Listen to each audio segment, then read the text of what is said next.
খুব সুন্দর বউয়ের অসুখে মুখ নষ্ট হয়ে গেল।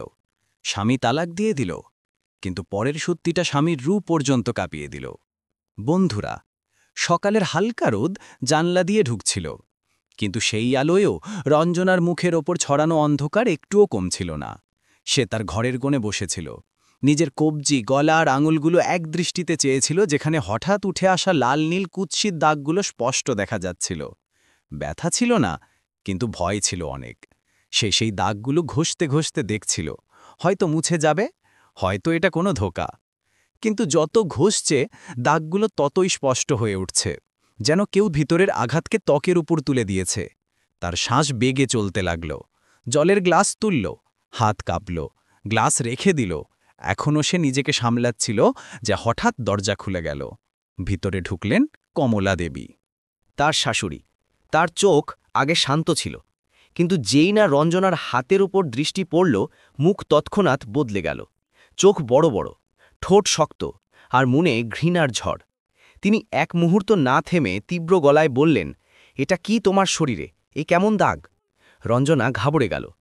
মাঝি, আমি জানি না। সকালে উঠে। কমলাদেবী ধাক্কার মতো পিছিয়ে গেলেন, যেন ছুঁয়ে ফেললে রোগ ছড়িয়ে যাবে।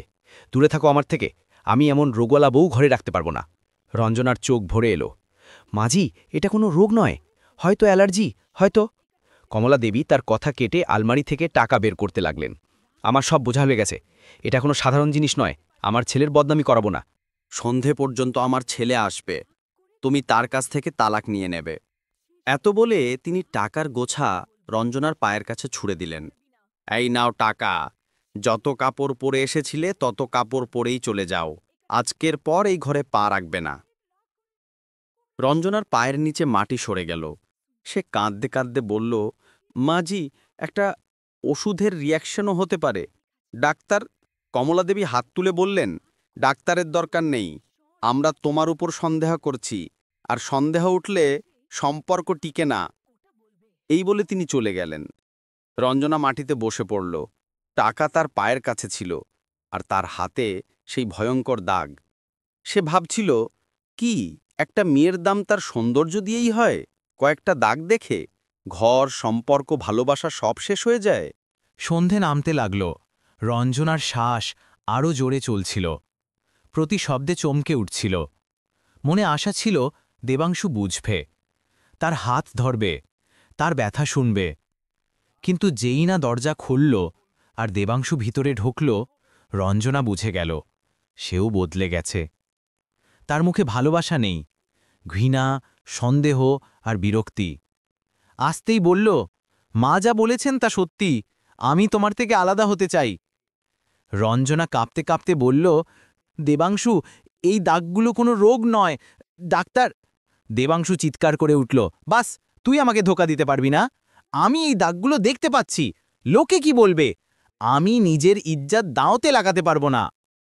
এই বলে সে আলমারি খুলল, রঞ্জনার সুটকেস বের করে কাপড় ছড়তে লাগল। রঞ্জনা ধরার চেষ্টা করল, দেবাংশ, আমার কোনো জায়গা নেই। কিন্তু সে রাগে বলল, এই ঘর আমার, জিনিসও আমার, তুই শুধু নিজের সুটকেস নিয়ে বেরিয়ে যা। আর হ্যাঁ, আমি দ্বিতীয় বিয়ে করছি। রঞ্জনার মনে হলো যেন কেউ তার বুকের মধ্যে সোজা লোহার টুকরো ঢুকিয়ে দিয়েছে। দ্বিতীয় বিয়ে। রঞ্জনার গলা ভেঙে গেল, আর সে সেখানেই মাটিতে বসে পড়ল। কিন্তু দেবাংশ তাকে ধরে টেনে বাইরে নিয়ে এলো, গলিতে ধাক্কা দিয়ে ফেলল। তার পিছনে তার ব্যাগ ছড়ে দিয়ে বলল, এখান থেকে চলে যা, এখনো ভালো ভালো বলছি, পরের বার গলিতে দাঁড় করিয়ে বদনাম কর দেব। তারপর সে তার মুখের উপর দরজা বন্ধ করে দিল। রঞ্জনা রাস্তায় পড়ে গেল, কিন্তু মনে হচ্ছিল যেন পুরো দুনিয়া তার উপর ভেঙে পড়েছে। গলির টিউবলাইট বারবার ঝিকমিক করছিল, যেন তার ভিতরের ভাঙনকে আলোও সহ্য করতে পারছে না। কিছু মহিলা নিজেদের বাড়ির দরজায় দাঁড়িয়ে একে অপরের কানে ফিসফিস করছিল, আর কিছু পুরুষ তামাক চিবোতে চিবোতে দূর থেকে তামাশা দেখছিল। কিন্তু কারো মুখে সহানুভূতির কোনো ভাব ছিল না। সবাই শুধু জানতে চাইছিল, কি রোগ, স্বামী কেন বের করে দিল, কোথাও নোংরা চক্কর তো নয়। রঞ্জনা নিজের মুখ দুহাতে ঢেকে ফেলল। সে চাইছিল যেন ধরতি ফেটে যাক, আর সে তাতে মিশে যাক। তার হাত কাঁপছিল, হাঁটু ছিলে গিয়েছিল, আর চোখ জলের জন্য জ্বলছিল। সে ধীরে ধীরে উঠল, কাপড়ের ধুলো ঝেগল, আর ব্যাগ তুলতে গেল। তখন তার হাত কেঁপে উঠল। যেন ব্যাগ নয়, তার সব ভাঙা আশাগুলো তাতে ভরা ছিল। সে পা বাড়াল, কিন্তু পা যেন মাটির সঙ্গে আঠার মতো লেগে গিয়েছিল। প্রতি পা ব্যথা ছিল, প্রতি শ্বাস একটা শাস্তি। গলি থেকে বেরোতে বেরোতে সে শেষবার সেই বাড়ির দিকে তাকাল যেখানে সে স্বপ্ন দেখেছিল, যেখানে সে নিজেকে চিরকালের জন্য মনে করেছিল, যেখানে সে ভেবেছিল প্রতি সকাল দেবাংশের হাসি দিয়ে শুরু হবে। কিন্তু আজ সেই বাড়ির বন্ধ দরজা তার মুখের উপর তিরস্কারের মোহর হয়ে গিয়েছিল। রঞ্জনা ধীরে ধীরে রাস্তায় হাঁটতে লাগল। শহরের শোরগোল তার ভিতরের নিস্তব্ধতায় কোনো প্রভাব ফেলছিল না। তার মনে শুধু একটা কথাই ঘুরছিল, আমি কোথায় যাব, কার কাছে যাব? তার মায়ের বাড়ির লোকেরা আগেই সাফ বলে দিয়েছিল, মেয়ের বিয়ে দিয়ে হাত ছেড়ে নিয়েছি। এটা ভেবেই তার চলা আবার টলতে লাগল। আর দুপা চলেছিল যে তার পায়ের সব শক্তি শেষ হয়ে গেল। সে ফুটপাথে বসে পড়ল, যেন একটা ভাঙা প্রদীপের মতো, যে শেষবার মিটমিট করে তারপর নিভে যায়। চারদিকে গাড়ি চলছিল, লোক চলছিল, কারোর অফিস যেতে হবে, কারোর বাজার, কারোর বাড়ি পৌঁছতে হবে, কিন্তু কেউ থামল না একটা ভাঙা মহিলার জন্য, যে ফুটপাতে একা বসে তার দাগগুলো লুকোনোর ব্যর্থ চেষ্টা করছিল। তার চোখের জল পড়তেই থাকল, কখনো হাতে, কখনো হাঁটুতে, কখনো ব্যাগে। হঠাৎ একটা ছায়া তার সামনে এসে দাঁড়াল। রঞ্জনা ধীরে ধীরে মাথা তুলল। এক মধ্যবয়সী লোক, মাথায় টুপি, হাতে ঝাড়ু আর চোখে অদ্ভুত করুণা নিয়ে তাকে দেখছিল। নগরপালিকার ঝাড়ুদার ছিল। তার কাপড় সাধারণ ছিল, কিন্তু মুখে সেই নরম ভাব ছিল যে ভাঙা হৃদয়কে প্রথমবার কোথাও বিলং করার অনুভূতি দেয়। সে ধীরে বলল, বেটে, তবে আর ঠিক আছে তোমার? রঞ্জনা কিছুই বলতে পারল না। চোখের জল তার গাল বেয়ে গড়িয়ে পড়ল। লোকটা চারদিকে তাকাল, তারপর পাশে বসল, কিন্তু দূরত্ব বজায় রেখে, যেন ভয় হচ্ছে কোথাও সে ভয় ভরা শরীর আর ভারী না হয়ে যায়। ধীরে গলায় বলল, যদি ঘরে যেতে না চাও তাহলে আমি কাছের মন্দির পর্যন্ত পৌঁছে দিই, ওখানে রাতে কেউ বিরক্ত করে না। রঞ্জনা নড়তেও পারল না। তার বোঝা যাচ্ছিল না এই অচানা লোকের ওপর ভরসা করবে কি না। লোকটা তার চোখে গভীর ক্লান্তি দেখল আর বলল, ভয় পেও না বেটি, আমি খারাপ লোক নই, শুধু মানুষ। এটা শুনে রঞ্জনার চোখ আরও ভরে এলো। পুরো দুনিয়া থেকে লাথি খেয়েছে, তিরস্কার পেয়েছে, আর প্রথমবার কেউ তাকে মানুষ বলে ডেকেছে। সে ধীরে গলায় বলল, আমি কোথাও যাব না। ঝাড়ুদার মাথা নাড়ল, তারপর বলল, চলো, আমি তোমাকে হাসপাতালে নিয়ে চলি। এই দাগগুলো কোথাও ওষুধের সাইড এফেক্ট তো নয়? এই শব্দগুলো রঞ্জনার হৃদয়ে প্রথমবার আসার মতো নামল। সে সেই ফুটপাতেই ফুপিয়ে বলল, কেউ আমার কথা শুনল না। লোকটা তার দোপাট্টা কাঁধে ঠিক করে দিয়ে বলল, দুনিয়া খুব কঠিন বেটি, কিন্তু ভগবান কোথাও না কোথাও একটা ভালো হৃদয়ও রেখে দেন। সে ধীরে ধীরে উঠল। চোখের জল তখনও পড়ছিল, কিন্তু পায়ে একটু সাহস ফিরে এসেছিল। ঝাড়ুদার থেমে বলল, আমার নাম শঙ্কর, তুমি চিন্তা করো না, আমি পাশে আছি। রঞ্জনা প্রথমবার কোনো অচেনার ওপর ভরসা করল, আর হয়তো ভাগ্যের সেই মুহূর্তেরই অপেক্ষা ছিল। দুজনে হাসপাতালের দিকে চলল। পথে রঞ্জনার মনে সেই ঘর, সেই দরজা, সেই ধাক্কা ঘুরছিল, কিন্তু তার সঙ্গে একটা নতুন প্রশ্ন, সত্যিই কি আমার দাগ শুধু ওষুধের রিয়াকশন? হাসপাতালে ডাক্তার অনেক টেস্ট করতে বললেন। রঞ্জনার শ্বাস আরও জোরে চলতে লাগল। যদি রিপোর্ট খারাপ আসে তাহলে, যদি ঠিক আসে তাহলে। কিন্তু শঙ্কর তার কাঁধে হাত রেখে বলল, ভয় পেও না বেটি, সত্যি যা আছে এখন ডাক্তারই বলবে, লোকে নয়। তার চোখে প্রথমবার স্বস্তির হালকা চমক দেখা গেল, আর প্রথমবার রঞ্জনার মনে হল, হয়তো আমার গল্প এখানেই শেষ নয়, হয়তো এটা একটা নতুন মোড়ের শুরু। তাই রঞ্জনার মনে যে অন্ধকার ছিল তা এখন আর এত ভারী লাগছিল না। মনে হচ্ছিল যেন কোনো অদৃশ্য হাত ধীরে ধীরে তার কাঁধ থেকে বোঝা নামাচ্ছে। সে কুর্সিতে বসল। চুপ বন্ধ ছিল, কিন্তু ঘুম তার থেকে কয়েক কোষ দূরে ছিল। কারণ বারবার সেই কথাগুলো, তালাক নিয়ে নেবে, বদনামি হয়ে যাবে, নোংরা চক্কর, ঘর থেকে বেরিয়ে যা, প্রতিটা শব্দ এখনও বিধছে। কিন্তু ব্যথার মাঝে কোথাও খুব হালকা একটা শক্তিও উঠে আসছিল, যেন ভেঙে যাওয়ার পর মানুষের ভেতরে একটা নতুন সাহস জন্ম নেয়। শঙ্কর পাশের দেয়ালে ঠেস দিয়ে চিন্তিত চোখে তাকে দেখছিল। তার মুখে ক্লান্তি ছিল। সারাদিন ঝাড়ু দেওয়ার কাজ, তারপর একটা অচেনা মেয়েকে হাসপাতালে আনা। তবু তার মুখে একটা অভিযোগের রেখাও ছিল না। রঞ্জনা ধীরে জিজ্ঞাসা করল, আপনার দেরি হয়ে যাবে না? ঘরের লোকেরা অপেক্ষা করবে। শঙ্কর হাসল, আমার অপেক্ষায় কে আছে বেটি? আমি তো একা থাকি। কিন্তু কেউ একা কাঁদতে দেখলে একা থাকার দুঃখ কমে যায়। রঞ্জনার চোখ আবার ভরে এলো। কখনো কখনো জীবনের সবচেয়ে গভীর সান্ত্বনা সবচেয়ে অচেনা হাতি দেয়। কিছুক্ষণ পর নার্স এলো। পেশেন্ট রঞ্জনা, আপনার কিছু টেস্টের সেকেন্ডারি রিপোর্ট এসে গেছে, ডাক্তার ডাকছেন। রঞ্জনার হৃদয় হঠাৎ জোরে ধুকপুক করতে লাগল। পা অবশ হয়ে গেল, হাত ঠান্ডা পড়ে গেল। সে কুশি থেকে উঠতে গিয়ে প্রায় হোঁচট খেল। শঙ্কর তৎক্ষণাৎ তাকে ধরে ফেলল। ঘাবড়াও না বেটি, যা হবে ভালোই হবে। দুজনে ডাক্তারের ঘরে পৌঁছাল। ডাক্তার চশমা ঠিক করে রিপোর্টের ফাইল খুলে বললেন, দেখুন। ডাক্তার বললেন, না, আরও কিছু টেস্ট বাকি আছে, কিন্তু এখনও পর্যন্ত এমন কিছু দেখা যাচ্ছে না যা সংক্রামক বা যার জন্য আপনাকে ঘর থেকে বের করে দেওয়া হয়। এই কথাগুলো শুনতেই রঞ্জনার বুক ফেটে যাওয়ার মতো ব্যথা ধীরে ধীরে কোনো গরম হাওয়ায় মিশে যেতে লাগল। চোখে জল এলো। ব্যথার নয়, স্বস্তির। শঙ্করও স্বস্তির নিঃশ্বাস ফেলল। দেখলে বেটি, আমি তো বলেছিলাম, সত্যের নিজের ওজন আছে, লোকের সন্দেহের চেয়ে বড়। ডাক্তার আবার বললেন, তবে একটা কথা, আপনি মানসিকভাবে খুব টেনশনে আছেন, এটাও শরীরে প্রভাব ফেলে, আপনার বিশ্রাম দরকার। রঞ্জনা মাথা নাড়ল, কিন্তু মনে একটাই কথা ঘুরছিল, যদি এটা রোগ না হয় তাহলে ওরা আমাকে কেন বের করে দিল? কেন আমার মুখের ওপর সন্দেহ এত ভারী পড়ল? কেন আমার চোখের জলের কোনো দাম ছিল না? ডাক্তার বললেন, আরও কিছু টেস্ট কাল সকালে হবে, ততক্ষণ আপনি অবজারভেশন রুমে থাকতে পারেন। রঞ্জনার থাকার আর কোনো জায়গা ছিল না। সে চুপচাপ মাথা নাড়ল। হাসপাতালের অবজারভেশন রুম পরিচ্ছন্ন ছিল, কিন্তু তার সাদাতেও রঞ্জনার নিজের ব্যথা দেখা যাচ্ছিল। সে বিছানায় বসে নিজের হাতের চিহ্নগুলো দেখতে থাকল। এখন সেগুলো আর এত ভয়ঙ্কর লাগছিল না, শুধু মনে করিয়ে দিচ্ছিল যে কিভাবে একটা ভুল নয়, একটা সন্দেহ তার পুরো জীবন বদলে দিয়েছে। শঙ্কর দরজার বাইরে দাঁড়িয়েছিল। রঞ্জনা দুর্বল গলায় বলল, আপনি ঘরে চলে যান, অনেক রাত হয়ে গেছে। শঙ্কর বলল, আমি একটু এখানেই বসি, কিছু বলতে হলে ডেকো। তার এই চুপচাপ উপস্থিতিতে এক অদ্ভুত শান্তি ছিল।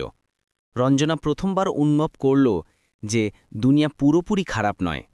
কিছু মানুষ থাকে যারা কোনো লোভ ছাড়াই একটা ভাঙা মানুষকেও ধরে রাখে। কিছুক্ষণ পর মোবাইল ভাইব্রেট করল। তার হাত কাঁপতে লাগল। স্ক্রিনে দেবাংশের মেসেজ, তুমি কোথায়? রঞ্জনা মেসেজ করে জবাব দিল, হাসপাতালে এসেছি।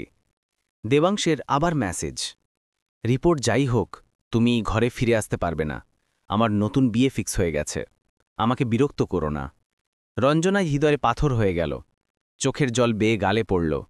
কিন্তু এবারের জল শুধু দুঃখের ছিল না, কিছুটা রাগের, কিছুটা আত্মসম্মানের, আর কিছুটা সেই বোধের যে সে পুরো মন দিয়ে এমন একজন মানুষের সঙ্গে জড়িয়েছিল যে তার কষ্ট শোনার যোগ্যও ছিল না। রাত ধীরে ধীরে আরও গভীর হতে লাগল। হাসপাতালের বাইরে হালকা হাওয়া বইছিল, আর ঘরের জানলা দিয়ে আসা সেই হাওয়া রঞ্জনার কপাল ছুঁয়ে যাচ্ছিল, যেন বলছে, ওঠো, তুমি ভেঙে নাও, সামলে, বাঁচার জন্য তৈরি। সে দোপাট্টা ঠিক করল আর গভীর নিঃশ্বাস নিল। প্রথমবার তার মনে হল সে নিজের জীবন কারো দয়ার উপর ছেড়ে দেবে না। সে নিজেই ঠিক করবে কোথায় যাবে, কিভাবে বাঁচবে, আর কাকে তার জীবনে রাখবে। কিছুক্ষণ পর নার্স এসে জিজ্ঞেস করল, আপনার কিছু লাগবে? রঞ্জনা দুর্বল গলায় বলল, শুধু একটু জল। জল খেতে খেতে তার চোখ আবার ভিজে গেল, কিন্তু এবার ব্যথার সঙ্গে একটা ছোট্ট শক্তিও ছিল। রাত প্রায় 2:30 বাজে। ঘর নিস্তব্ধ, শুধু মেশিনের হালকা বিপ আর বাইরের হাওয়ার শব্দ। রঞ্জনা ধীরে নিজের হৃদয়কে বলল, যদি আমি এই ব্যথা থেকে বেঁচে যাই, তাহলে এখন থেকে নিজেকে কখনো হারাতে দেব না। এখন আমি কারো সন্দেহ, কারো তিরস্কার, কারো সিদ্ধান্ত দিয়ে নিজের জীবনের পথ ঠিক করতে দেব না। হঠাৎ তার ফোন আবার জ্বলে উঠল। এবার একটা অচেনা নম্বর। রঞ্জনা হোঁচট খেতে খেতে কল তুলল। ওপাশ থেকে এক মহিলার গালা। রঞ্জনা বেটিয়া, আমি তোমার মায়ের পাশের বাড়ির সীমা বলছি। সন্ধেবেলা খবর পেলাম। বেটিয়া, তুমি ঠিক আছো? তোমার মা কাঁদছে, বলছে সে তোমাকে ডাকতে চায়। তুমি যেখানে আছো বলো, আমরা চলে আসছি। রঞ্জনা প্রথমবার কোনো আপনজনের গলায় উষ্ণতা অনুভব করল। সে ধীরে বলল, আমি হাসপাতালে আছি। সীমা তৎক্ষণাৎ বলল, ঠিক আছে, আমরা সকালে আসছি, তুমি একা নও বেটিয়া। রঞ্জনার ভিতরে কিছু ভেঙে আবার জুড়ে যাচ্ছিল, যেন হয়তো পুরো পৃথিবী তাকে ছেড়ে দিক। কিন্তু কোথাও না কোথাও দুটো হৃদয় এমনও পাওয়া যায় যারা তাকে ধরে রাখে। রাত গভীর হতে লাগল। রঞ্জনা চোখ বন্ধ করল আর গভীর নিঃশ্বাস নিল। প্রথমবার তার হৃদয়ের ধুকধুক শক্তিশালী লাগল। আজ তার বেঁচে থাকার কারণ কোনো ঘর নয়, কোনো সম্পর্ক নয়, কোনো স্বামী নয়, নিজেই সে। আর এটা তার নতুন শুরু।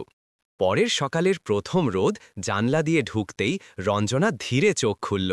লম্বা রাতের জল শুকিয়ে গিয়েছিল, কিন্তু মুখে এমন এক শান্তি ফিরে এসেছিল যা অনেক দিন পর ফিরে এলো। যেন হৃদয় প্রথমবার বলছে, এখন আমি শুধু নিজের জন্য বাঁচব। কিছুক্ষণ পর সীমা আর তার স্বামী ঘরে ঢুকলেন। সীমা এগিয়ে এসে রঞ্জনার হাত ধরল। বেটিয়া, তোর মা সারা রাত কেঁদেছে, চল ঘর চল, আমরা তোকে ওখানে পৌঁছে দেব, তুই একা নস। সীমা তাকে তার মায়ের কাছে পৌঁছে দিয়ে গেলেন, কিন্তু যাওয়া ছাড়লেন না। প্রতিদিন ফোন, প্রতিদিন খোঁজ, কখনো ওষুধ, কখনো ফল, কখনো শুধু দুটো কথা। তিনি রঞ্জনার জীবনে একটা সান্ত্বনা হয়ে দাঁড়িয়ে গেলেন। কয়েক সপ্তাহে রঞ্জনার হৃদয়ের বোঝা হালকা হতে লাগল। চিহ্নগুলো ধীরে ধীরে মিলিয়ে যেতে লাগল। ডাক্তার সাফ বললেন, এটা ওষুধের সাইড এফেক্ট ছিল, এখন চিন্তার কিছু নেই। কিন্তু এবার রঞ্জনা ঠিক করল, আমি এখন কারোর সন্দেহে নয়, নিজের সত্যি নিয়ে বাঁচব। কিছুদিন পর সীমাজি তার হাতে একটা ফর্ম দিলেন। এটা কাছের এনজিওর ফর্ম, নিঃসহায় মহিলা ও পুরুষদের সাহায্য করে। তুমি চাইলে এই কাজই করতে পারো। এটা শুনে রঞ্জনার চোখে অনেক দিন পর চমক ফিরল। সে কোনো ভয় ছাড়াই ফর্ম ভরে দিল। সময় বদলাল আর রঞ্জনাও বদলে গেল। কয়েক মাস পর সে সেই এনজিওতে কাউন্সেলর হয়ে গিয়েছিল। লোকে তাকে সম্মান করে ডাকত রঞ্জনা ম্যাম। এখন সে অন্যদের সাহস দেয়, তাদের সান্ত্বনা দেয়, আর প্রতিবার ভাবে, কি আশ্চর্য, আমি নিজে ভেঙেছিলাম আর আজ কারো সান্ত্বনা হয়ে উঠছি। ওদিকে সেই ঘর যেখান থেকে তাকে ধাক্কা দিয়ে বের করা হয়েছিল, সেখানে সবকিছু ভেঙে পড়তে লাগল। দেবাংশ যে তার দ্বিতীয় বিয়ের তোড়জোড় করছিল, এক রাতে ডিউটি থেকে ফেরার পথে ভয়ঙ্কর অ্যাক্সিডেন্টে পড়ল। মুখে গভীর আঘাত, অনেক জায়গায় কাটা, কিছু চিহ্ন কখনো ভালো হবে না। তার চেহারা চিরকালের জন্য নষ্ট হয়ে গেল। যে মেয়ের সঙ্গে বিয়ে পাকা হয়েছিল, সে এক নজরে দেখেই বলল, আমি এই বিয়ের জন্য প্রস্তুত নই। দেবাংশের অহংকার সব একদিনে ভেঙে চুরমার হয়ে গেল। চেহারা নষ্ট হওয়ার কারণে অফিসেও কথা হতে লাগল। মনোযোগ চলে যেতে লাগল, আর কয়েক মাস পর তার চাকরিও চলে গেল। দেবাংশের মা কমলা দেবীকেও রোগ ঘিরে ফেলল। টাকা শেষ হয়ে আসছিল, চিকিৎসা মহার্ঘ, আর ধীরে ধীরে দেবাংশের জীবন একটা খালি বেসমেন্টের মতো অন্ধকার হয়ে যেতে লাগল। একদিন কমলা দেবী বললেন, বেটা, চল কোনো এনজিওতে যাই, শুনেছি ওখানে সাহায্য পাওয়া যায়।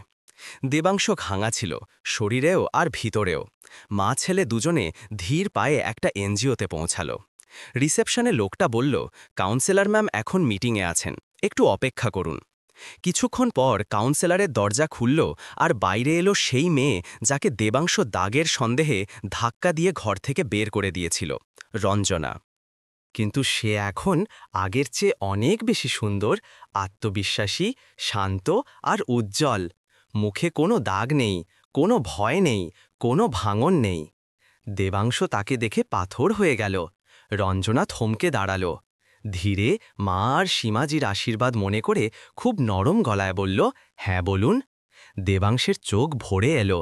সে কাঁপতে কাঁপতে বলল, আমি তোমার সামনে লজ্জায় পড়ে গেছি, প্লিজ আমাকে মাফ করে দাও। রঞ্জনা তার চোখে তাকালো, একটা লম্বা, শান্ত, গভীর তাকানো। তারপর বলল, আমি তোমাকে মাফ করে দিয়েছি দেবাংশ, কারণ ঘৃণা ভিতরে রাখলে হৃদয় নোংরা হয়। কিন্তু সে এক মুহূর্ত থেমে বলল, মাফ করার মানে কাউকে আবার জীবনে জায়গা দেওয়া নয়। দেবাংশ সেখানেই দাঁড়িয়ে রইল, ভাঙা, খালি আর গভীর অনুশোচনায় ডুবে। মা ছেলে দুজনের চোখেই জল পড়ছিল। সেই ব্যথা, তারা যে ব্যথা রঞ্জনাকে দিয়েছিল তার চেয়ে অনেক গুণ বেশি।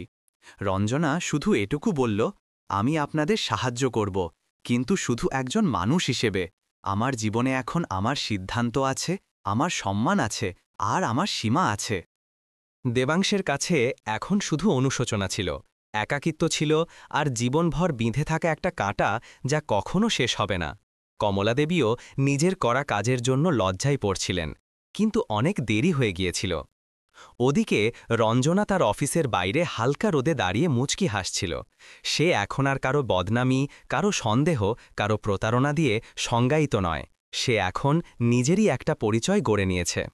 বন্ধুরা, সন্দেহ একটা এমন বিষ যা সম্পর্ক ভাঙে, ঘর পোড়ায় আর মানুষকে মানুষ থেকে দূরে সরিয়ে দেয়। মহিলার দাম তার মুখ, তার চিহ্ন বা দাগ দিয়ে মাপা উচিত নয়। তার সাহস, তার মানবতা আর তার চরিত্র দিয়ে মাপা উচিত।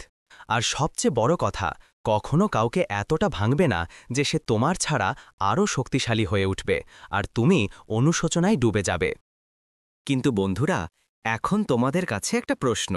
দেবাংশের মতো স্বামীর জন্য তোমার মত কি?